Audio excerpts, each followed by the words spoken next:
Bonjour à toutes et à tous, on se retrouve aujourd'hui pour le travail du rappel. Le rappel, c'est tout simplement l'ordre qui consiste à faire revenir son chien à soi.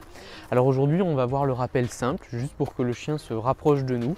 On verra plus tard le rappel au pied, pour qu'il revienne s'asseoir à côté de vous, et également la marche au pied. Donc aujourd'hui, rappel simple, l'objectif c'est juste que votre chien se rapproche de vous. Je vous invite dans un premier temps à le travailler dans un environnement relativement calme, on évite toute forme de stimuli. Là par exemple il y a du monde derrière nous parce qu'on est en forêt, on est dans un espace public, et ben ce ne sera pas forcément la configuration idéale quand vous allez commencer à travailler au tout début. Privilégiez donc de travailler à la maison ou encore dans le jardin pour être dans un environnement relativement calme. Dès que votre chien aura progressé suffisamment, vous allez pouvoir, tout en respectant notre fameuse méthode des 3D, étendre finalement votre travail à divers espaces. Sur le rappel, donc l'objectif, je vous le disais, c'est que le chien revienne à vous. On va voir tout de suite comment on travaille. Opium, viens! Très bien ma belle, oui, super! Donc lorsque vous allez travailler le rappel, vous allez au début privilégier de toujours adopter des postures basses. Et ensuite vous allez donner le nom de votre chien suivi de l'ordre que vous avez choisi. Donc moi pour le rappel simple, en l'occurrence j'utilise l'ordre viens juste pour qu'elle se rapproche de moi. Donc Opium, viens. Oui, très très bien.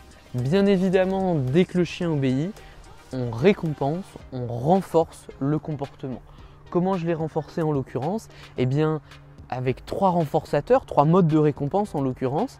J'ai eu là la friandise, mais également la voix et la caresse. Donc 3 renforçateurs que je mets en place pour tout simplement renforcer l'exercice et faire en sorte qu'au prochain ordre, eh bien, j'ai une bonne réceptivité, une meilleure réceptivité encore. Opium, viens! Et donc le chien finit par se conditionner très très bien à ce que, très très bien. Lorsque vous allez donner l'ordre vient, il se rapproche de vous. Cet ordre vient, vous allez pouvoir le travailler dans un premier temps à la récompense et puis au fur et à mesure, il va falloir s'en séparer. Là, je n'ai plus de récompense dans les mains. Opium, viens! Et j'ai tout de même un chien qui revient à moi. C'est très bien ma belle, super! Oui, je recommence. Opium, viens! Très bien ma belle, oui! Opium, viens! Très bien ma belle, oui! Et ça n'empêche pas, vous voyez, de garder un bon niveau de fiabilité sur l'exercice malgré le fait qu'elle sache qu'elle n'a pas de friandise. Parce qu'il reste une forme de récompense, la caresse, la voix, ça reste une forme de récompense intéressante pour elle.